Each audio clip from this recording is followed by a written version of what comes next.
Hello everyone, how we going? I'm nervous to do this video today. Today we are jumping in to the new Bang Dream series, Ave Mujica, which is the sequel series essentially to Bang Dream It's MyGo.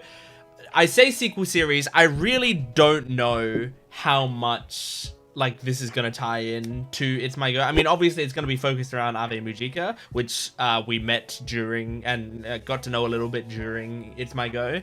But I don't know if the It's MyGo characters are really gonna be in it at all. Like, It's MyGo was a series about the band, you know, the MyGo band, right? And Ave Mujica were side characters in it, but they were in it pretty frequently. There were side characters that were in it a decent amount. I wonder if this is going to be the same thing, where Ave Mujica are the main characters and MyGo are going to be like side characters that are in it here and there. Or if it's going to be MyGo, maybe we'll have some cameos or whatever, but they're not going to be in it very much at all. Or maybe they're going to be like joint main characters. I don't know. I really don't. I haven't looked into this at all. I haven't watched any trailers for this because I knew I was going to watch it on this channel anyway. There was kind of no point. So I'm excited to jump into it. The reason I'm nervous about doing this video today is, one, I know people liked my Bang Dream It's MyGo reactions quite a lot, and they liked my Girls Band Cry reactions as well that I did later quite a lot. So people on this channel tend to enjoy my reactions to girls band anime, right? Which is great, and it makes sense because I love that sort of anime, and I also had some experience going in. I used to play a lot of Bang Dream, and I've watched a decent amount of girls band anime, and I mean, even to this day, I have Kasumi holding up my ring light. Like, now I'm holding my ring light for me, but this arm that's stretched out, I have her hold up my ring light. So, like, every single video you see on this channel is in a way inspired by Bang Dream, because I have the you know, protagonist of Bang Dream, arguably the protagonist of the entire Bang Dream franchise, is holding up my light. So I've got a decent amount of experience with it, but I'm not as much of an expert as most of the people in my comments and such. So you guys still tend to give me a lot of information that I don't know, especially since I'm sorry, I just got a notification on my phone from Blue Sky that said Ochako Uraraka is following you, like the character from My Hero Academia, and I was like, oh my god, I got followed by an anime character. Anyway, sorry, I got distracted there. But yeah, so I don't have like as much information as a lot of you do, especially since it's been a few years since I properly played Bang Dream. And so the only Bang Dream content I've really been taking in is It's MyGo. I did log on to Bang Dream again recently to do the Chainsaw Man collab on the English servers.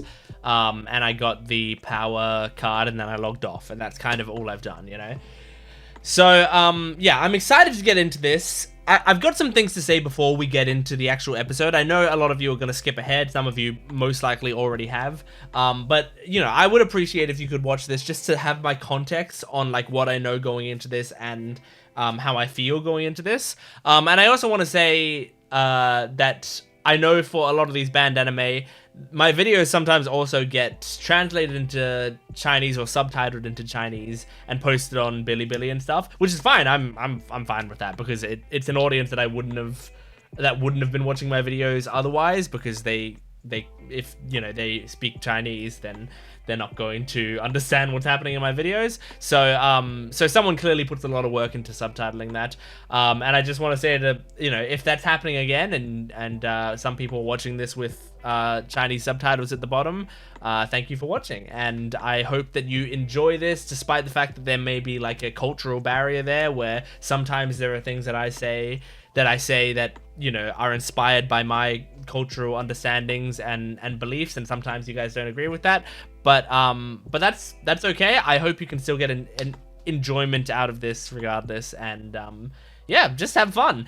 Anyway, so what my thoughts on Ave Mujica are that, like, I'm wondering how this series is gonna be. Firstly, they don't even call it Bang Dream Ave Mujica. It's called Ave Mujica The Die Is Cast. Bang Dream is not in the title at all. I don't even think it's on the poster. Oh, no, it is on the poster. But it's not in the title at all. So I am curious, like, what are they doing with this series? Are they going to be really trying to make it fully standalone? And the other thing is, like, I really liked the first season of It's My Go. In fact, it was incredible. It was an incredible show. It's one of the best music anime that I've ever seen in terms of like character work and like interpersonal drama. The writing on it was phenomenal, and there was some really creative stuff going on. Now the thing is, they struck gold with those characters and their relationships with one another. Ave Mujica, in the first season, I really liked seeing them in the episodes as side characters. Can they carry the show as main characters? I don't know. I really don't. Because currently, the issue is that the band has an intentional lack of chemistry. Like, and I mean intentional. That's a word that needs to be in that sentence. The writers were trying to give them a lack of chemistry, because you could see, like, anytime they had any sort of chemical reaction with one another, Sakiko would come in and basically shut it down. And I remember this because I rewatched my own reaction to episode 13. so I'm slightly fresh on the latest episode of Bang Dream It's My Go. But she was kind of like shutting them down and stuff. So I imagine a lot of the series is going to be diving into Sakiko's trauma, because it seemed like she had an alcoholic parent or whatever. She's got some sort of trauma going on. It's probably going to be focused on that. But like, the thing about MyGo that made it so interesting was it was simultaneously a bunch of characters that you really wanted to root for and you really loved, but they were a mess. They were an absolute disaster anytime they were together. But they found a way to make that mess work. It was really, really well done, and it tied in very nicely with the idea of Lost Girls, which is what their band is titled after, right? So it worked really nicely. Ave Mujica currently are in that state of being a mess, but they haven't done as much to make you care about the characters within it as much. I would say, you know, with the extent, like Mutsumi and Uika, I believe, are their names. It's good that I'm slightly remembering these. Those characters, I feel like they've done some work to make you really care about them. Like Mutsumi's a very sweet little cinnamon roll, and well, from what I know about her, and Uika is a very supportive friend. So like, they've done a little bit of work in there, but I feel like it's not quite as much work as they did originally with like Anon and Tomori and stuff. So we're just gonna have to see. I know this is a long intro, but I wanted to talk about this because I want to let you know my expectations going into this. I loved Bang Dream It's My Go. I'm really, really curious if Ave Mujica can strike kind of any of that magic. And I'm just going to enjoy it for what it is. If I'm watching it and I'm like, yeah, it doesn't feel the same as MyGo, it's a different kind of show, then I'll just take it for what it is, you know? I understand that not every series has to be like one thing or another thing. It sometimes can find its own identity. So within the next few episodes, we're going to find out what Ave Mujica's identity is. Alright, long intro. I'm sorry for the really long intro. If you watch the entire intro, you're a trooper. You're a real me fan or a real Ave Mujica fan. So I appreciate it. Anyway, let's jump into, finally, episode 1. If you, by the way, this is important. If you want to watch the full-length reaction, it will be on my Patreon account, which is in the description below. That means you can watch the whole episode with me. You do have to have a copy of your own footage, and you sync it up with my footage. That's the way copyright law works. But it's really, really useful, especially if you don't want certain moments to be cut out, or you don't like that I cut around the performances a lot, because I generally have to cut around the music stuff a lot because it's hard to get that stuff up on YouTube. So the best way to watch the full thing is on my Patreon account with me at the same time. You can go to the description below and find that. But yeah, anyway, other than that, let's jump into Bang Dream Ave Mujica, The Die is Cast, episode 1. Is this in the middle of a performance? Because they do like the play performances, huh? She's dead. I wonder if there are any people who are just fans of their music and get annoyed that they have to watch a whole play when they come to these concerts. I guess you really have to think of it as like, I'm going to see a musical. The crowd sounds into it. Damn, those chandeliers are getting low. Are we gonna start right away with just a performance? Oh yeah. Oh, I love her voice. This is great so far.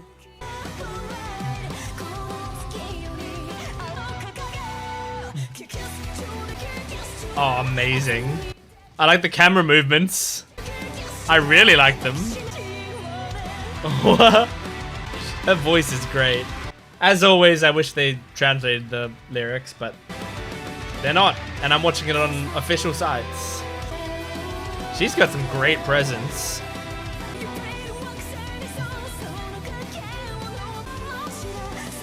I wonder how stuffy the mask would, like the ones over your mouth. Would it get kind of hard to breathe? I guess it looks like it's made out of like a breathable fabric, maybe. It's hard to tell. I love watching the drummers in BanG. I guess because with really accurate animation, drumming looks really fun. Oh, great note. I also like how many happy drummers there are in BanG. A lot of the drummers in BanG are really upbeat, cute, positive. Okay. There's no OP today, by the looks of it. Aww. Mitsumi looks exhausted as usual. But probably because she's wearing a mask that goes like this.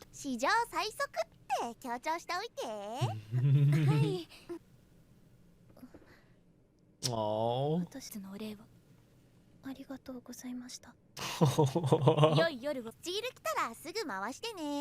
She's such like a content creator.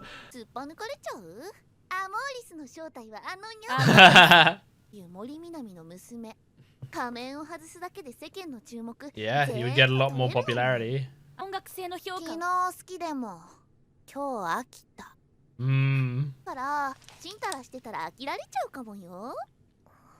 That's not a bad point. She's being blunt, but...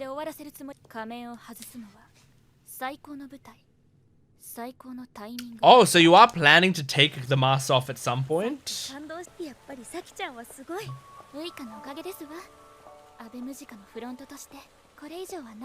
Saki's really nice to Uika. Oh. It seems like the person she really cares about is Uika. But how can you not? She's so polite and nice and cute.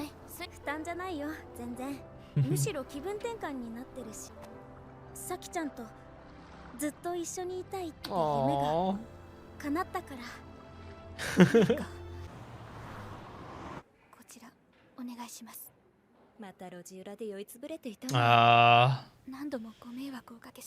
Shit, man. Her dad. So she really has to like parent her parent. Be a big reason she's so like strict with people. She has to be strict with her own father.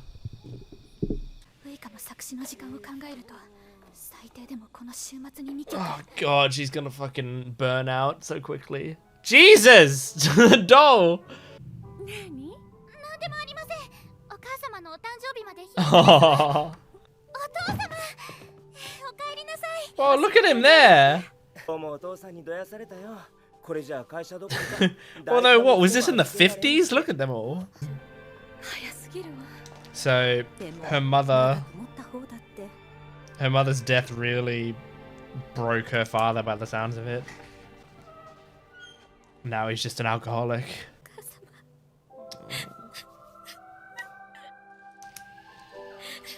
Oh, shit.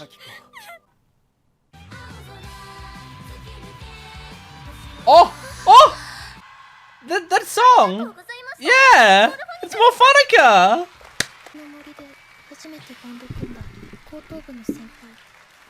I forgot I was watching a Bang Dream series until I saw Morphonica. Aww.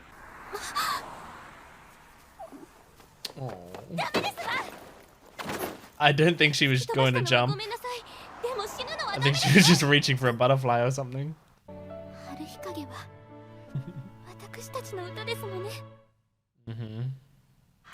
And these days, Haru Hokage has a lot of baggage.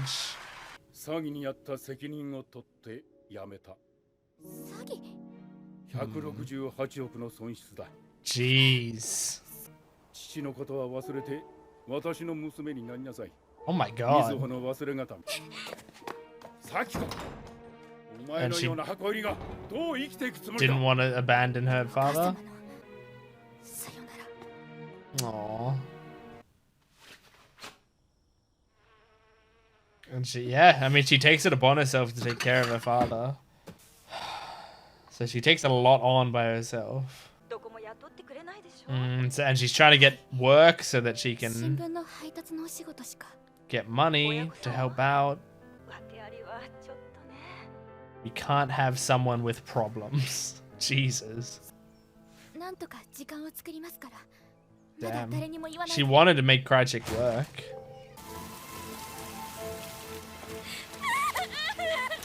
Oh. Oh. Oh, that actress is doing a good job with the crying. Jesus.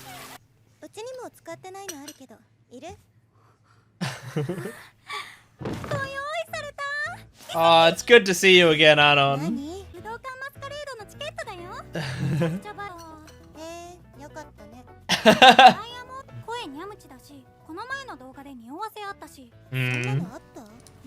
So she's not doing a great job at keeping it a secret.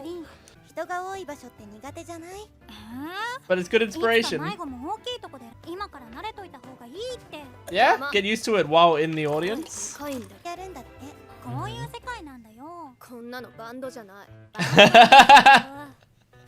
Oh man. A scene like this reminds me how good MyGo was. The chemistry of these characters is so good.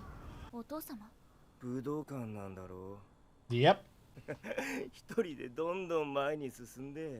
Oh, he's in a spiral still. Oh. God damn. Oh, she's out of there. She's got a shitty life.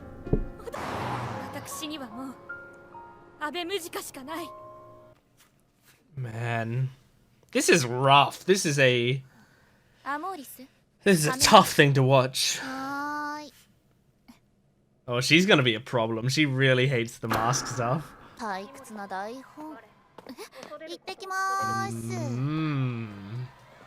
didn't expect Nyamuchi to be one of the more interesting characters this season so far.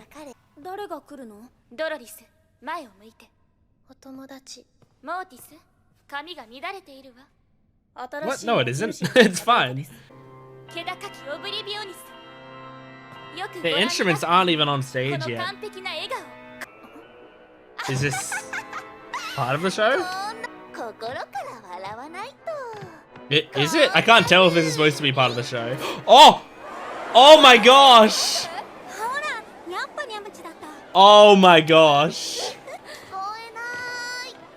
What the hell? Oh my gosh! She's like revealing them one at a time. I mean, this is gonna get a lot of attention. It's kind of funny how like their face isn't changing that much when the mask comes off, you know. I feel like you could recognize them. I mean, it's good drama what she's doing on stage here. She's like bringing back all the lines she said to them. Damn, man. Oh, she's doing it herself. Surely 95% of the people in that audience are gonna be like, oh, okay. I have no idea who that is. She's the one that got the biggest reaction. That's like having like Billie Eilish under one of the things or something, you know? Taylor Swift. Okay, maybe it is part of the show. Is this a preview? I think this is a preview.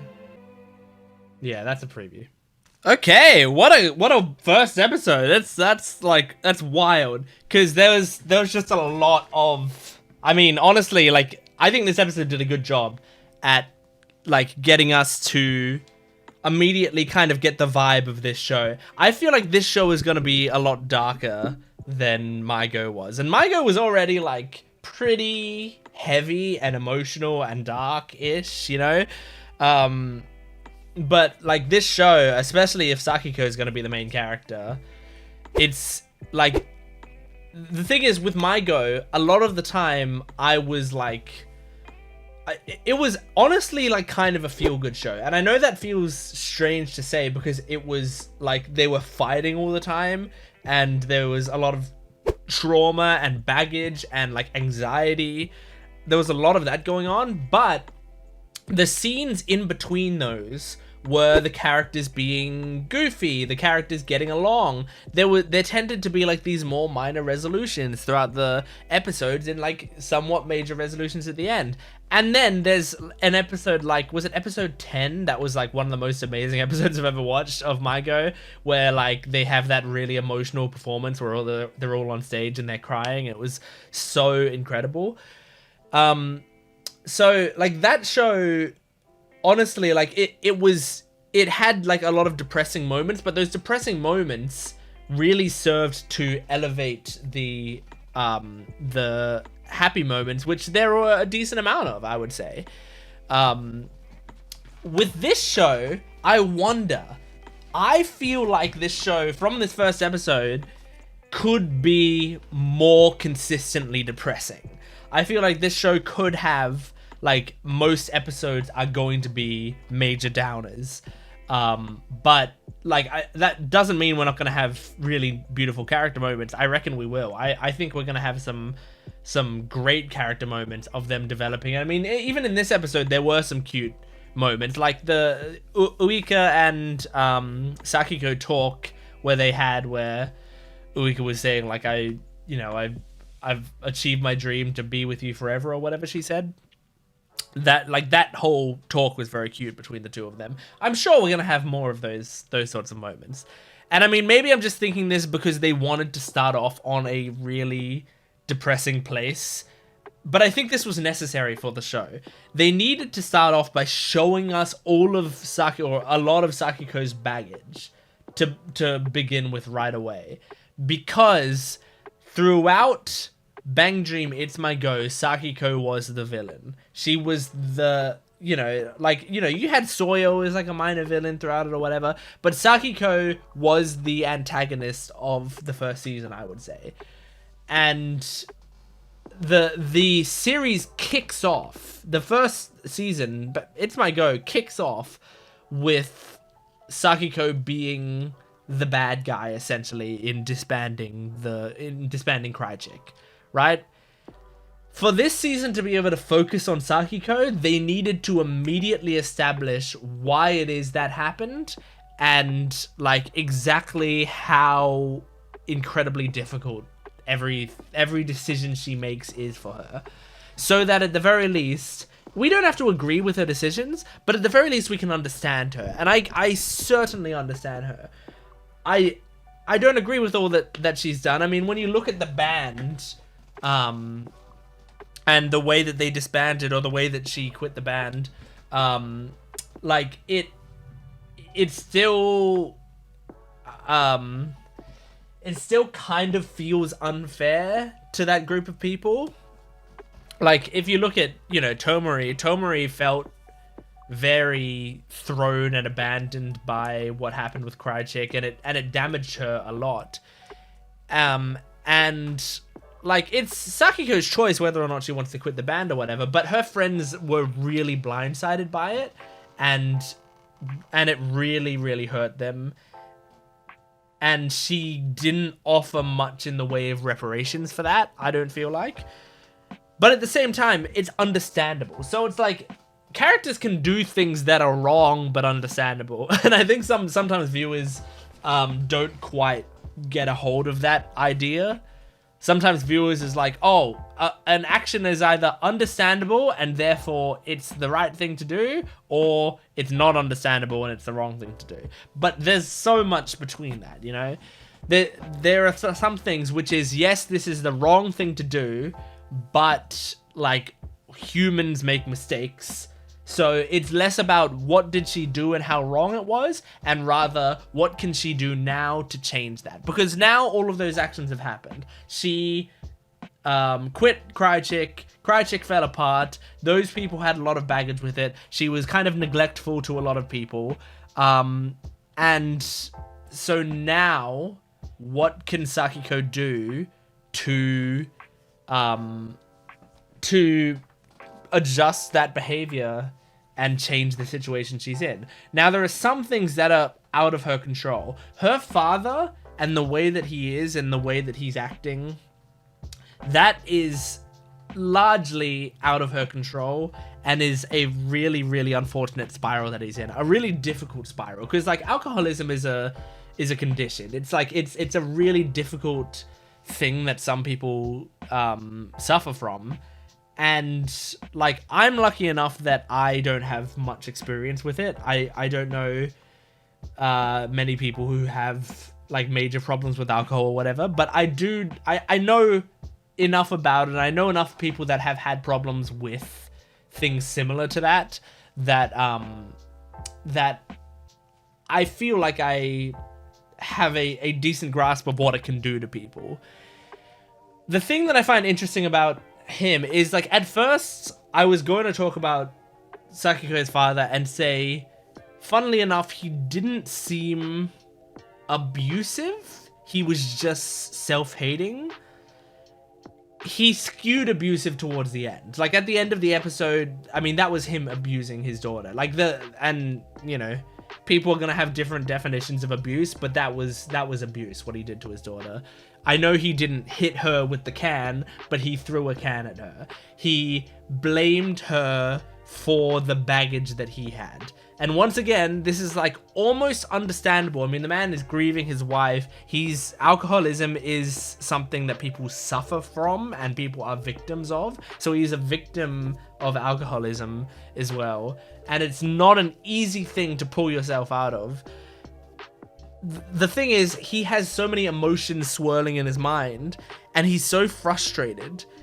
Sakiko's doing so much of what she's doing for him to try to get him out of this gutter, and she's given up so much of her life for him, right? But for him, he can't see that because he has this almost like... It's strange to call it narcissism because it actually stems from him not loving himself, from him hating himself, essentially. And I'm no therapist, I'm no psychologist. I can't define for you what exactly is narcissism or whatever. So I'm using these terms in a very loose sense so that you understand where I'm coming from a character analysis point of view rather than from a medical point of view. So take what I'm saying with a huge grain of salt. But if there is such thing as a self-hating narcissist, which I feel like is absolutely a case, because I feel like narcissism can come from self-hatred quite a lot, or at least something similar. But, like, he feels so distraught about the death of his wife, and then he said as soon as she died, like, I'm gonna get through this, I'm gonna pull myself together, I'm gonna do whatever. Somewhere along the way, he probably found out that alcohol numbs that pain a little bit. And then somewhere a little further along the way, he found out that, oh shit, now all of that pain is numb and has been replaced with the idea that, like, shit, the only way to numb this pain is to continue drinking. But if I continue drinking, I'm gonna not have any money. If I don't have any money, Sakiko has to keep taking care of me. If that happens, her life is gonna keep getting worse. And all of this is happening because of me. I suck so badly. That horrible feeling of like, I'm the worst, I'm a horrible person, rides up further and further, that he's like, the only way to get rid of this feeling is to drink more alcohol. And he goes in that cycle forever, right? He's constantly like filling up with self-hatred, flushing it out with alcohol, and then the self-hatred gets even bigger because he used alcohol to flush it out previously. So it continuously goes in a circle, and that circle like goes deeper and deeper. That's why it's a spiral, right? It's going down and down and down. So like, he is in this horrible situation. Saki, remember, is, I don't know, what, 16 or 17? It's a lot to deal with. She's been trying to take care of him for, you know, years at this point, probably. And also take care of her own life, which is having a lot of issues in itself. So she doesn't know how to deal with him. What he needs is actual, like, help. Like, actual medical, you know, psychiatric therapist help. Like, he needs to go to AA, he needs to work through his problems. But she's also in the unfortunate situation where she's his daughter. She has no authority over him. So she probably can't get him that help. I imagine anytime she would like try to bring up, hey, you need to go see this person or whatever, like, you know, get help for your drinking or whatever.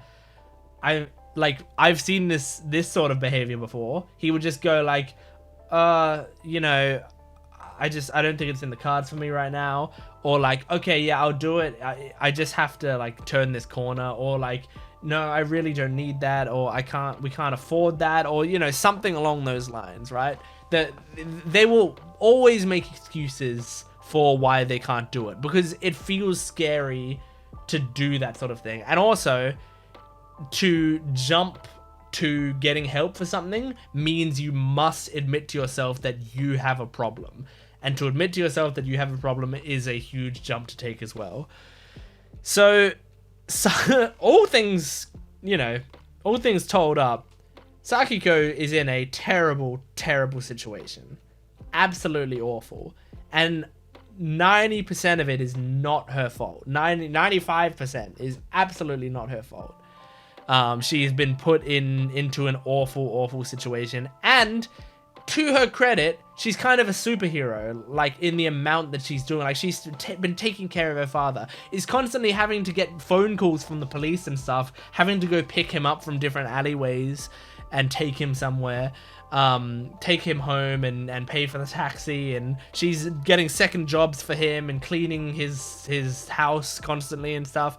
So she is a superhero. She is a trooper for all that she's doing. And then her like repayment for that is her father at the end screams at her because he feels so little self-worth that he projects that feeling of hating himself onto her, which is so unfair to her. So that is like, you know, that is absolutely parental abuse. She is being abused at home, just not in the way we normally see it portrayed. Normally, I feel like for when you have a drunk alcoholic father, especially, the way they show that in media a lot of the time is with physical violence. They will show it like, you know, smacking her or like calling her worthless. But the thing about the scene at the end was saying, you're such a good daughter. That's why he's angry at her. You are so good, it makes me feel worthless. And a lot of the time when there's the you're so worthless kind of scene, that's what they mean deep down, is like, you're not worthless, I feel worthless, and I'm projecting that onto you. This father at least has some self-awareness where he knows that he's projecting, so he actually just says to her, like, the problem is that you are too good and it makes me feel shitty, so I want you to be out of here because I feel worse. Now, I think the problem with that thinking is if she leaves, that anger isn't going to go away, that upset, he's just going to be more alone, and he's going to have someone who isn't going to, like, the problem is whenever he spirals and gets really, really bad, she has to come and pick him up, right? And he hates that idea of like, someone has to come help me. But the horrible truth is, if she doesn't pick him up, there's no way he's standing up on his own. And so he's just gonna be down there forever, and then the unthinkable happens, you know? Like that's why I'm really scared for if she has like really cut herself off from him now, what's gonna happen with him. But then there's also the issue of like, at this point she's done everything she can do. Sakiko's tried. She's really, really tried. And at this point, it's like damaging to her life to try to continue to take care of him. So, like, in a way, it's not her responsibility. She shouldn't have to take care of her father like that. So her, like, leaving, you know, he told her to leave. Her leaving, I don't think is morally bad. I don't think she's wrong to remove herself from that situation, which is actively causing her harm. So, what's the right answer? I can't give that to you. You think I'm the person who's got the answers to this stuff? No. I can tell you what the characters are doing. I can maybe tell you what I feel like the characters are thinking and feeling. And that's as far as I can go. I can't give you solutions. But it's really, really tough watching something like that. And then, on top of all of that, we have, not Mutsumi, what's her name? Nyamuchi, right? Who I didn't expect to be such an interesting character. So I do think at the end there, she was going off script, essentially. She wasn't, they did not plan to take off their mask that day. She just was like, you know what? Fuck this. I want to do this. And they'll never approve it unless I just do it on stage. Because Saki cares too much about like the show and doing it in the right way, that if Nyamuchi started to do this on stage and then Sakiko was like, hey, what are you doing? This wasn't what we scripted or whatever. Like if she starts making a scene of it, then people lose respect for the band. People think the band is falling apart, and you can't have that because it will destroy their popularity. So she needs to pretend, hey, this is all part of the show, you know? And to Nyamuchi's credit, I do believe she has kind of a point in that, one, you're looking for popularity in this band. You've got it. Like that, you've got Nyamuchi from memory is a famous like streamer or something. I can't remember exactly what she is, but she's a personality. She's a known personality. And Uika is a famous singer, right? And you got famous people all through the band, right? So you reveal who you are, and this is honestly a great time to reveal who you are. They're famous enough that they've got a Budokan concert. So they're pretty huge already. They've already got a lot of success. And I mean, they'd filled out that room. I don't think that was a Budokan performance because it was, I don't think so anyway. Maybe it was, but I don't, because, yeah, Anon and stuff were there, weren't they? And they were talking about going to it. Hang on. Let me just go back to it. Where's the shot of them in the audience? I'd like to...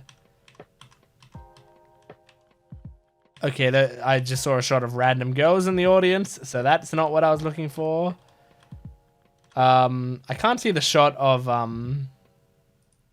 who was in the audience, but I think Anon and maybe Tomori, or Anon... Oh, it was Anon and Sayo. So Tomori didn't end up going, but it was Anon and Sayo. So if that's the case, and there's a shot of them. So that means Sayo is the one who ended up taking the tickets. So Anon and Sayo went.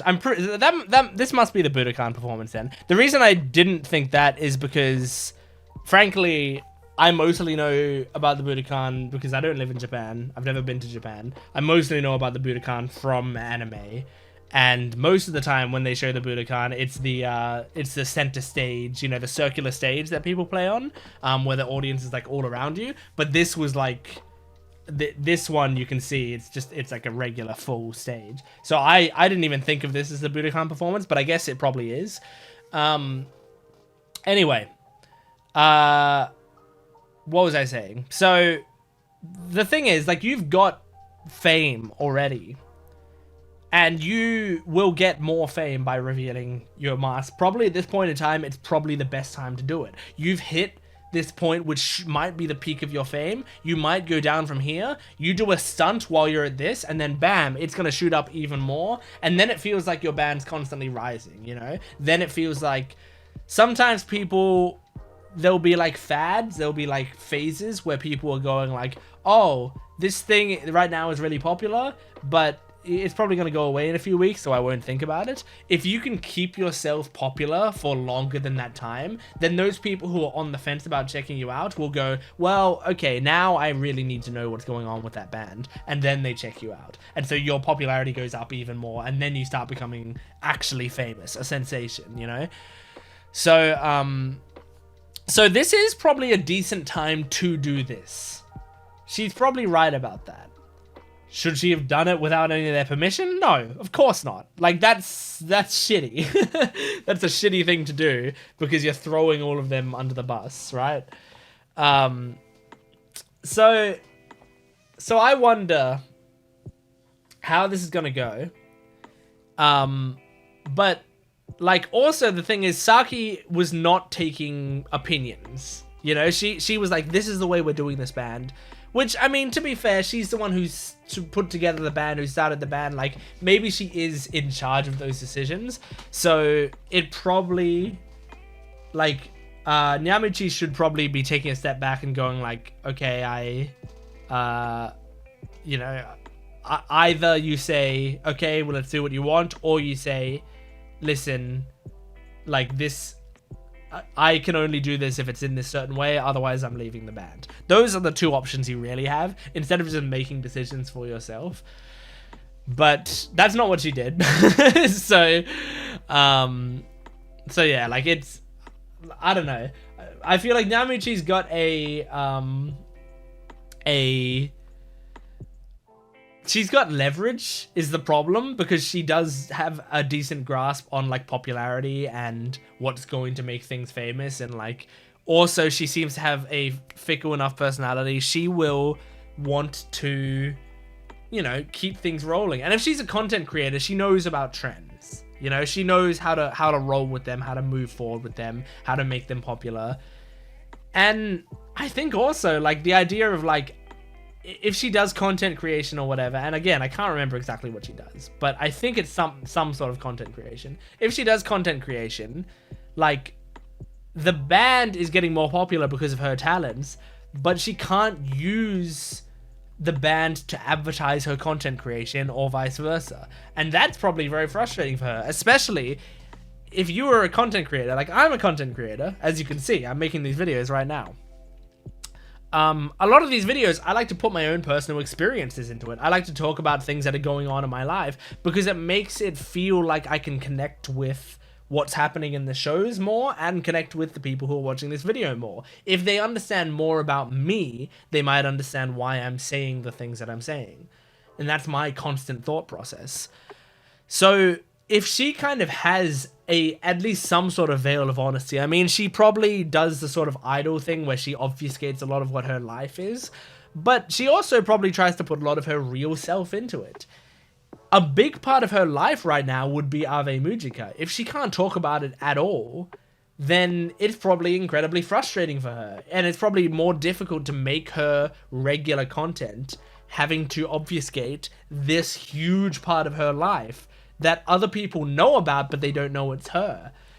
And then also there were like rumors going around that it was her anyway, but obviously those rumors sounds like it started from her hinting at it. You know, she was probably like, oh, I'm working on a big project and let's just say you wouldn't even know it's me or whatever. Or like, I'm taking a day off streaming. Oh, and also, hey, this band is playing at the Budokan that day or something like that, you know? She could have been doing something. But But yeah, it also must be difficult because she'd be constantly getting comments in her chat like, hey, can you confirm or deny? Are you part of Ave Mujica or whatever? And she just has to keep ignoring that and keep ignoring those comments. And there'd be thousands and thousands of them. And then because people are seeing that and they're seeing that she's not denying it, they're going, well, of course it, you know, that's the thing that happens quite a lot. So yeah, I mean, it's probably tough for her. And Saki should probably listen to her when she says, this is kind of boring for me. This mask thing is boring for me, and it's boring for the audience. And like, I also personally do think it was kind of a boring idea to have like because I mean, this is just a thing with me. I show a lot of myself online, right? I've got thousands, literally thousands of videos of myself online. And photos and all of that, right? I don't mind other people knowing what I'm like. In fact, I like it. I like other people knowing about me. I like the idea that I've got like a history of myself on the internet. And I also like when other people do as well. I like seeing other people. I like learning about other people and connecting with other people. There's something where like I don't think I get super parasocial with people that I really enjoy, but I do just like to know about them. I do like, because I feel like I connect more with people's art when I understand them more as a person. So the more that people and bands and stuff do the whole, like, I'm going to keep my identity hidden, it kind of makes me sad when I find out about that. It happens a lot with mangaka, actually. Because mangaka, a lot of the time, you'll search a picture of them or whatever, there's maybe one picture. Most of the time, I feel like you come up with nothing. There's no pictures of them. And I understand it. I'm not saying that, like, they're wrong for doing that. I'm not saying that they shouldn't do that. I think it makes perfect sense why they do it. I'm just saying, I like when they don't do that, you know? Ardo, the musician Ardo, is one of my favorite musicians of all time. She's absolutely incredible, and she does the whole like obfuscate her face thing. She doesn't show her faces in concerts or anything. She like stands in a silhouette, and if she does videos or interviews or whatever, she's using like a VTuber model and stuff. And I love VTubers, and they're great. So like, I get why she would do that, but at the same time, there's so much of me that just goes, but I would love to just see her singing these songs. I would love to see her talking about her music, because I feel like I could connect more with her as a person, which I do want to do, because it makes me feel even more for the art that they create. So I think Saki's like mask thing, in my opinion, it would make me like the band a little less, you know? So I'm kind of on Nyamuchi's side in that I think it's a good idea to not do the mask thing. But again, she shouldn't have revealed it without asking them or anything. Anyway, I've been recording this video for over an hour. I forgot how much I talk about these band anime. Like, I would do an episode of like a different show that I'm doing right now, and I'll maybe do a discussion for like 10 minutes or whatever. But my intro of this video was 10 minutes. So the actual discussion, oh my gosh. Anyway, that's episode 1 of Ave Mujica. And if you thought, hey, he's not going to be discussing this series as much as he did It's MyGo or Girls Band Cry, think again, I guess. I didn't think I was going to be. I thought I was going to be doing like a short little video here because I was not going to have as much to talk about because I don't know Ave Mujica as much as I know MyGo and stuff. Nope. I talked a lot. Anyway, that is Bang Dream Ave Mujica episode 1. Thank you for joining me. Make sure to support the video if you can, liking, commenting, and subscribing. Go to my Patreon account for full-length early access and exclusive videos. And you can go to my Jent Watches One Piece channel if you like One Piece. But thank you for watching. I'll see you next time. Goodbye.